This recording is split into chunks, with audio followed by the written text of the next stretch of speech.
Welcome everyone, we're here for a hot lap and lap analysis video. We're here in Malaysia, Sepang, and we're going to basically just be analysing a hot lap around here. So as you can see, my Aero setup being 11 on the rear wing and 9 at the front. The cars now are just a bit understeery, and you really need high downforce around these kinds of tracks, even though they're fast paced. You really need the high speed, but you don't want to have too much, otherwise you'll pick up too much drag. So I find this works best for me. You guys might find something easier, but yeah, let's move on to an actual hot lap. So now, as we can see, we've exited the corner just fine, and we're about to start a hot lap. Now, heading into turn 1, you just want to make it smooth, just slightly dab off the throttle. And just make sure you have smooth entries. That normally helps your exits a lot more around here. And but yeah, there's lots of late braking points around here. And one important thing to notice is that the curbs are very mean to you if you go off wide. If you get the car completely over the curbs, normally it sends your car flying. And there are quite a few bumps around here. And that's where the rear downforce normally comes in. It saves you from spinning your car around every corner. So you just want to be careful of those curbs, and there's certain racing lines help you to avoid these bumps as well. But as you can see, I'm sliding around the place, and that does cost me quite a bit of time.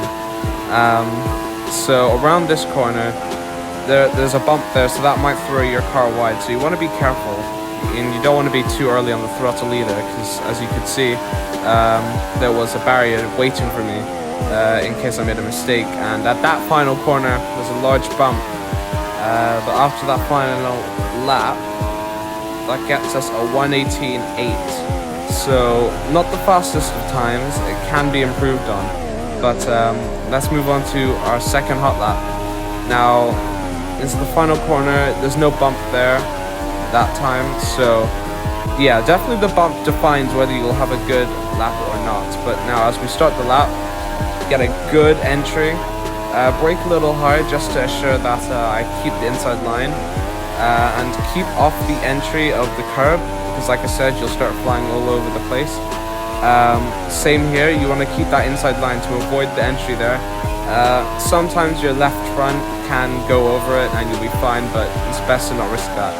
Now, take a slightly wide line there. You just want to get a good entry.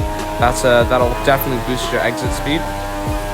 Now, heading through here, you don't want to brake too early, because you can go quite fast through that corner.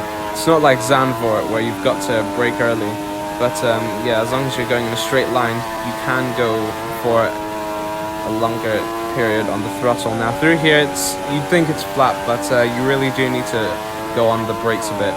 It just helps improve your accuracy through the exit.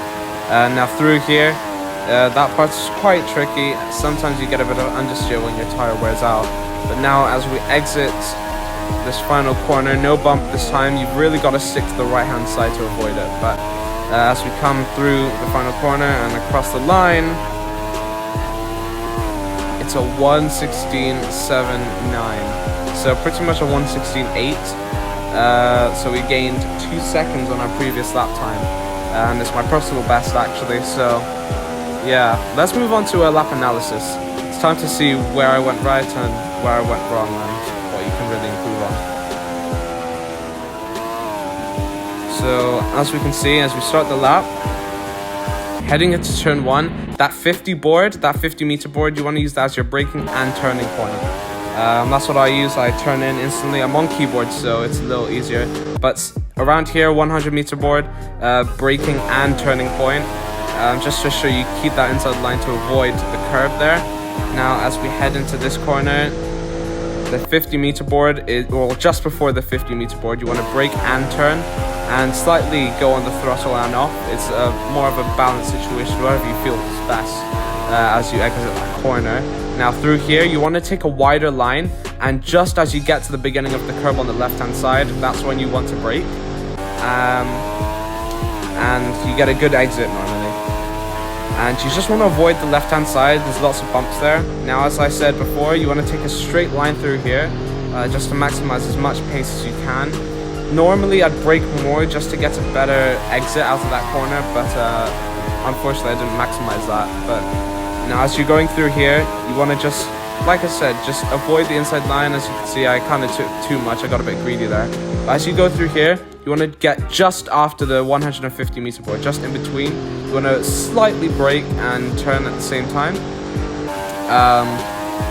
And as you go through here, there isn't really much of a braking point or much of a reference, so this part's up to you, whatever you feels best. I chose my point at random, but as you go through here, as you can see, I'm trying to stick to the right hand side just to avoid that bump at all costs, and I brake just at the start of that curb on the right hand side at the pit entry, and get a great exit. You want to get on that acceleration early, and yeah, that's the hot lap.